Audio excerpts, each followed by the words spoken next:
How to enable AI Assistant in Roblox Studio.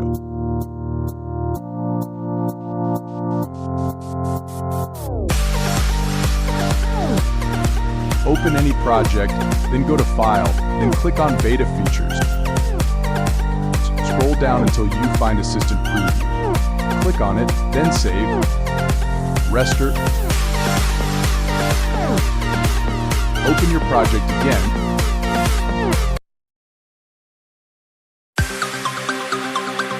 Then click on View, then click on Assistant. You will find AI Assistant down there. Try to make any script.